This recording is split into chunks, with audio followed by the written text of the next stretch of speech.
Greetings, fellow moviegoers, and welcome to Movie Central, the place to talk about movies, TV shows based on movies, toys based on movies, games based on movies, and theme park rides based on movies. I'm your host, Mr. CCS, and this is my pet gorilla, George.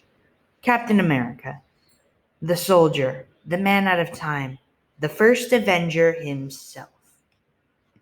One of the greatest superheroes ever conceived by Stan Lee himself, has been a staple of comic books for over almost 80 years. There have been many versions of Captain America over the years, but my personal favorite is the MCU version of the character. Considering he has the best solo film franchise in the universe and is in my top 100 favorite franchises of all time, of course, this would be my favorite version. But I'm not alone.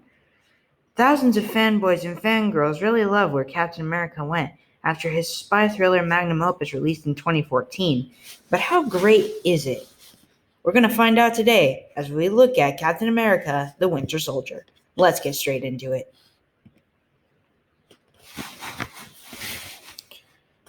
Two years after the cataclysmic events in New York with the Avengers, Marvel's Captain America, the Winter Soldier finds Steve Rogers, aka Captain America, played again by Chris Evans, living quietly in Washington, D.C. and trying to adjust to a modern world.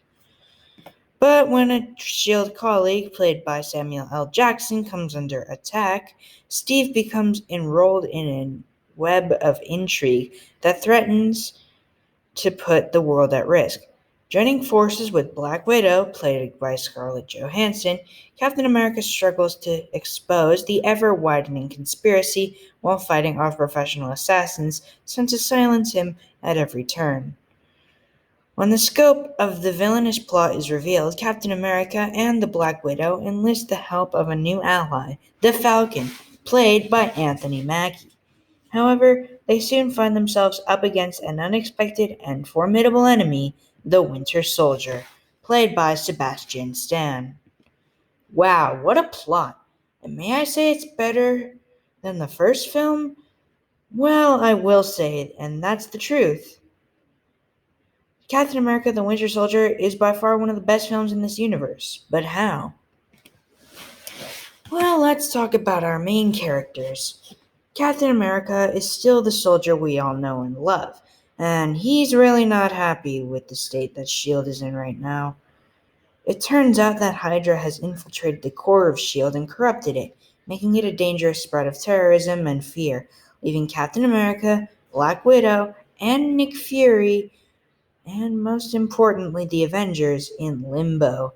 That means Cap has to become a fugitive and needs to figure a way out of his situation he's in right now.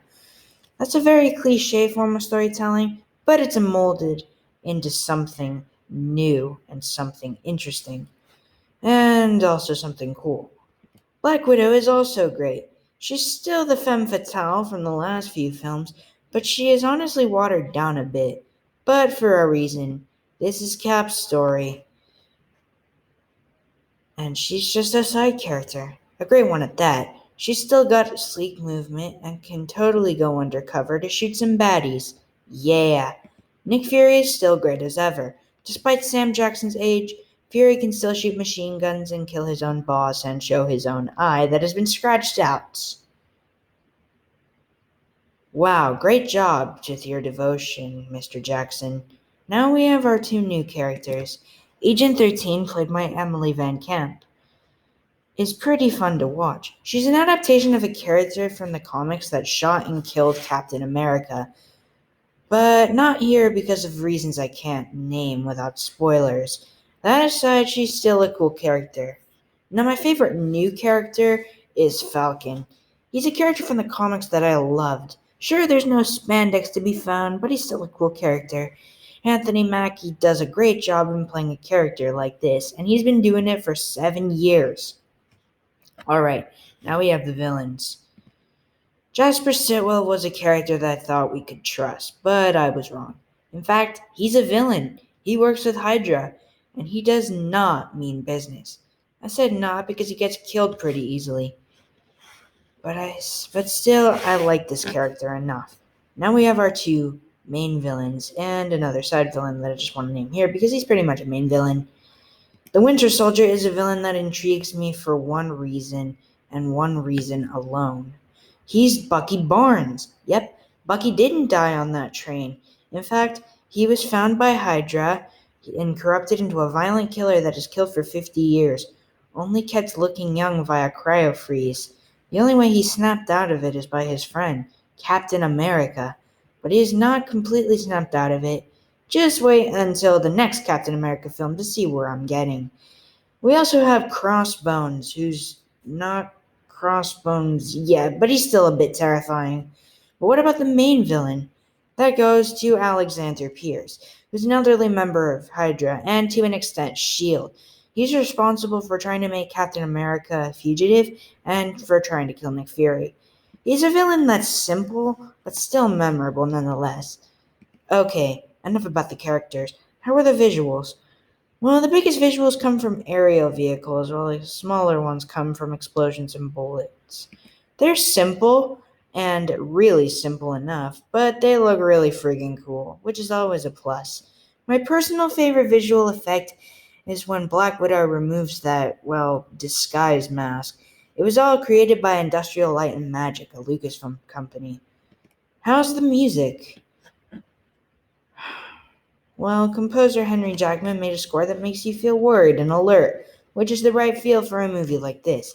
I recommend you guys listen to it just to get a feel of what's going on. The action is fantastic.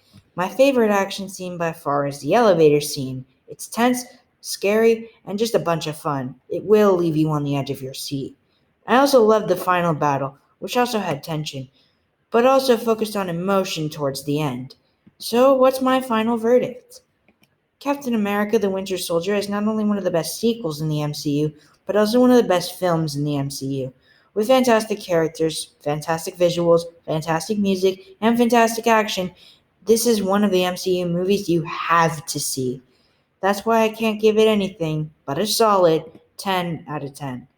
A great spy thriller and a great superhero film. Well, that's it for this review. What are your thoughts on Captain America the Winter Soldier? Leave your thoughts in the comment section below. Also, feel free to leave your thoughts on The Falcon and the Winter Soldier, which comes out this Friday on Disney+. Next week, I'll take a look at Solo, a Star Wars story. Now, I've got a big weekend ahead of me, so I have to run. I had to watch The Falcon and the Winter Soldier premiere, and I also got to watch the Snyder Cut. With all that said, I'm Mr. CCS, this is Movie Central, and that, my friends, is a wrap. See you next week.